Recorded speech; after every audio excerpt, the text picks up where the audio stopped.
Iko shida. Subaru is not a very good model.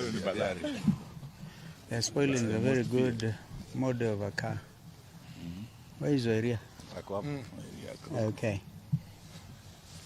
Are we set? A very good afternoon, ladies and gentlemen of the press. We are pleased to welcome you to this center and begin by giving apologies of two of our co-principals, three actually. Yes, the Right Honorable Raila Amolo Odinga, Sister Martha Karua, and Wycliffe Ombetsa Oparanya, as well as Jakoya. In fact, we understand that Jakoya's home was raided, but he's out there in Western Kenya. So we will have a statement read by Governor Mwangi wa Iria, and if there be any questions, we'll take them. I'll be very pleased to take them. But thank you for coming. Thank you. And this is our joint statement. Genocide underway in Kenya. You need to shout. Genocide underway in Kenya. We meet here under very sad and traumatizing circumstances. A state-sanctioned genocide is underway in Luolad, particularly in Kisumu, Migori, and Homa Bay. A similar atrocity is also underway in parts of Nairobi, including Kibra and Mathare. In Kisumu, people are being pulled out of their houses and shot or crowbarred to death by police officers. In Migori and parts of Homa Bay, police are going into villages away from towns and shooting or crowbarring people to death. All the elements of the making of a genocide are present in the developments in Luorad. Victims are being dehumanized. There is organization. The attacks taking place are clearly planned. The people undertaking the destruction of the rules are clearly trained, whether they are police officers or goons. They are under a command structure and they are well resourced with arms they need. There is stigmatization and polarization accompanied by propaganda that the community is behind the nationwide protests. There is preparation, with perpetrators knowing when to attack, which area, and they are using what appears to be the adopted slogan of dealing with Luo once and for all. Very similar to Hitler's so-called final solution.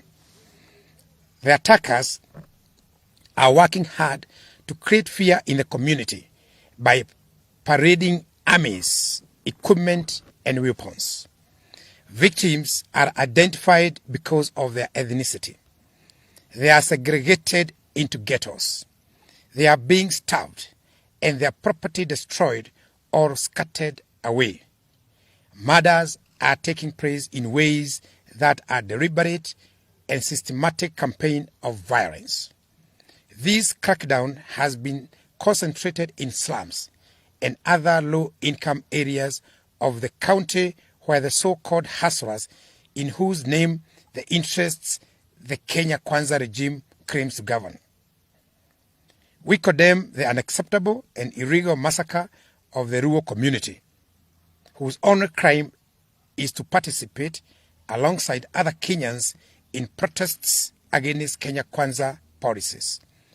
We condemn and demand an immediate end to the traumatization and profiling of the Luo community, particularly the children who are being made to pay a price they do not understand. The genocide underway in Luoland is not accidental. It is coordinated and premeditated.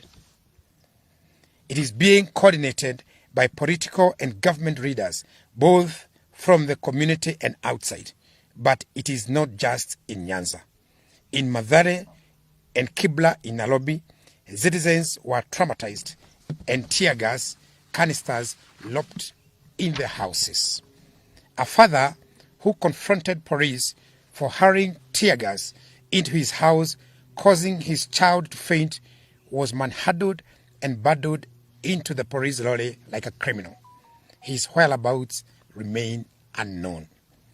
Several people were shot dead at Cross Ridge by non-uniformed and uniformed police in Nairobi, Nakuru, Mlolongo, and Makueni by police mainly in plain clothes, shot and killed citizens, a majority of whom were going about their daily business, and others lied at their places of work.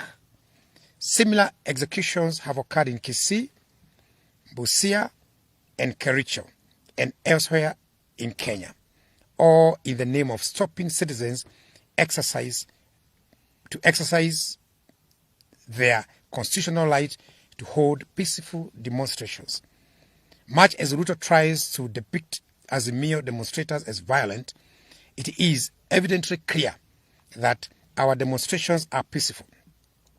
And it is the police who import violence and use of excessive force into them. We remind all that whenever Azimio hold rallies and or demonstrations without police interference, they end peacefully without violence or distractions. The decision by police command to end peacefully without violence or distractions. The decision by police command to force access to homes is sharply and unnecessarily escalating tensions and costing lives.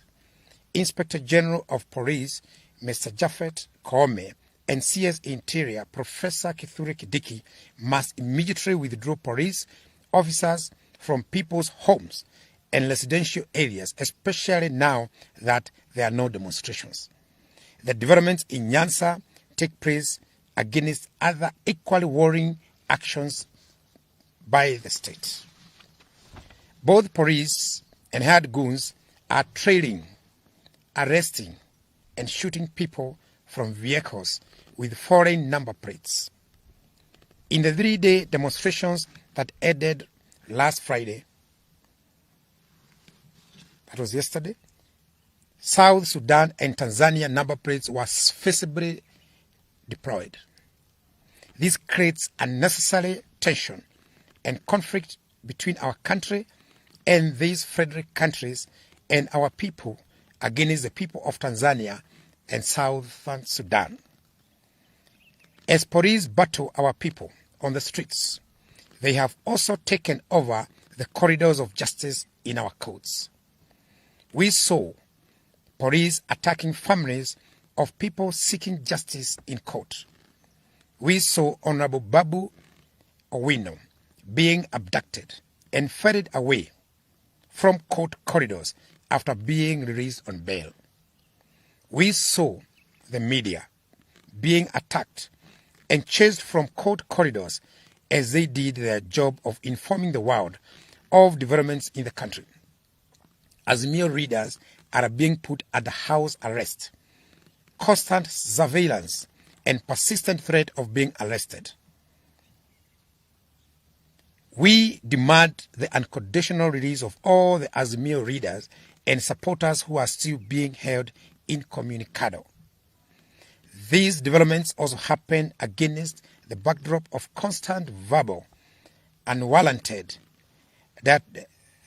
diatribe against Uhuru Kenyatta, the fourth president of Kenya, and Ruto's boss for 10 years from 2013 to 2022 August. The withdrawal of security of his mother, Mama Ngina Kenyatta, the attack on his son, Jomo, by uniformed police, claiming to be police, and the attack and vandalization of the Kenyatta family Northern's farm. These are all acts of grave provocation, not only to Uhuru Kenyatta and his family, but also to all right-thinking Kenyans. Clearly, Ruto has, for all intent and purposes, suspended the Constitution of Kenya and is following his whims. We shall not watch helplessly as Ruto and his cronies completely dismantle the Republic of Kenya as set up by our Constitution. We shall not surrender our rights, including the right to life, dignity, and the right to peaceful protest. We shall not surrender our voices or agency. We shall fight for our rights as we have fought for them before, and as our fathers fought for them before last. We call on all right-thinking members of society to rise up and be heard. Let us all say enough is enough. William Ruto and his illegitimate regime must listen to Kenyans. All these actions by police undermine the rule of law and the Constitution. These actions point to the emergencies of a police state in Kenya. However, these actions that have left scores of Kenyans dead have earned police praise from William Ruto. We wish to make it clear that our people will not surrender or be cowed. We further make it clear that we will pursue no engagements with Kenya Kwanza whatsoever until these hostilities and their perpetrators are apprehended. We remain determined to right the wrongs being inflicted on our people, including state-induced high cost of living. Our peaceful countrywide demonstrations will continue next Wednesday. We are serving notice to all the OCSs across the country for the Wednesday peaceful demonstrations.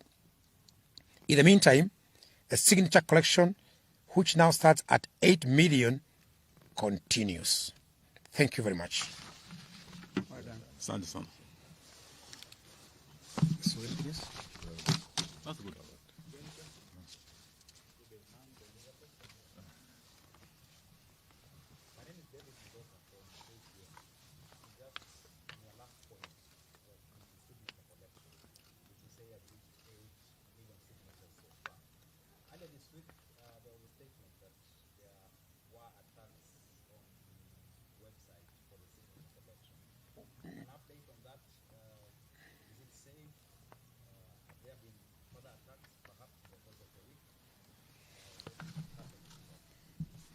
Well, attacks on our websites, yes, we reported, but we are ahead of them.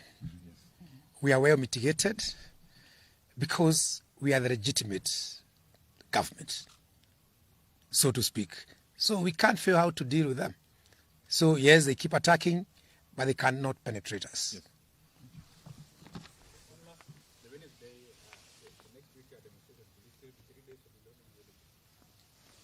The demonstrations will be on Wednesday. We have said it will be one day on Wednesday, from 6 o'clock to 6 o'clock.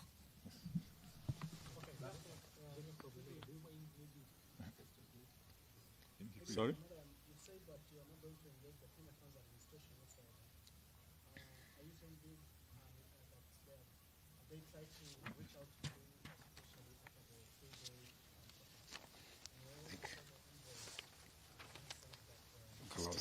Steve can do that. Well, thank you, Steve Leto. It was reported that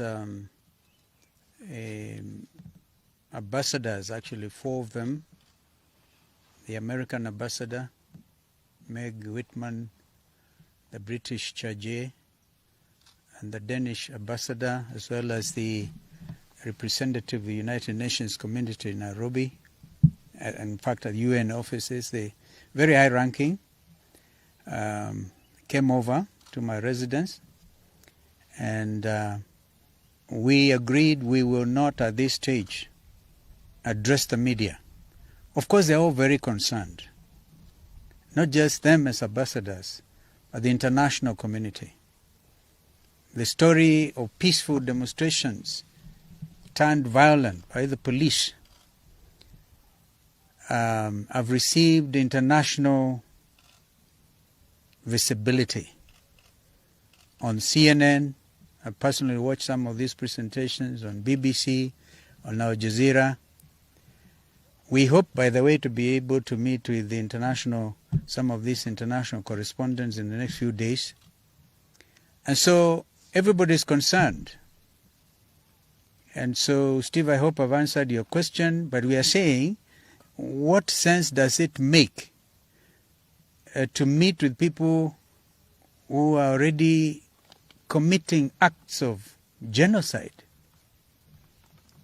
I was foreign minister in 1994 when genocide happened in our sisterly state of Rwanda. We pray to God that this does not happen to our country.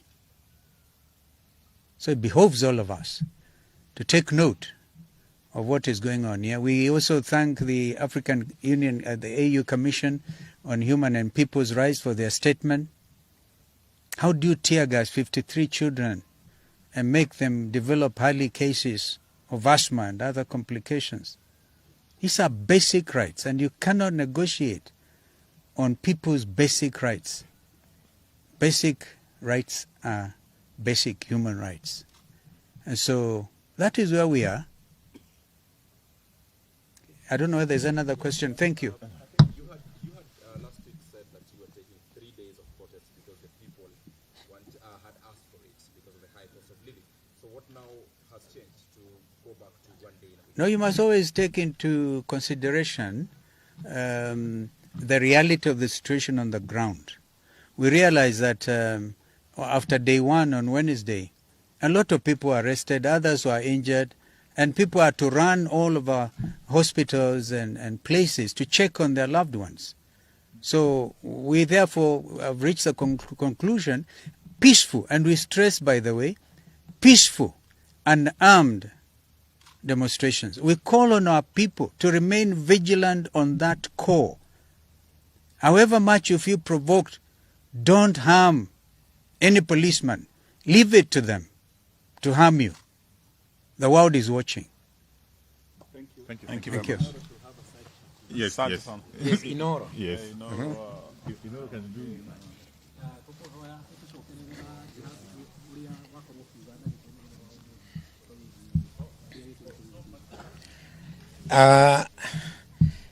Gwiciria umuthi ni thiko ya kana umuthi niguo muthenya wa mbere kuma thiko iria ithatu cianĩrĩirwo cia maandamano na maandamano macio twetirie maandamano ma thayo na tutegwire ni tugathie na mĩcinga twaugire ithuĩ tugathie tururungane tuge andũ aitũ marahinyĩrĩrĩka nao magĩtwĩra nao magatũtũnga na mĩcinga ithuĩ tukiuga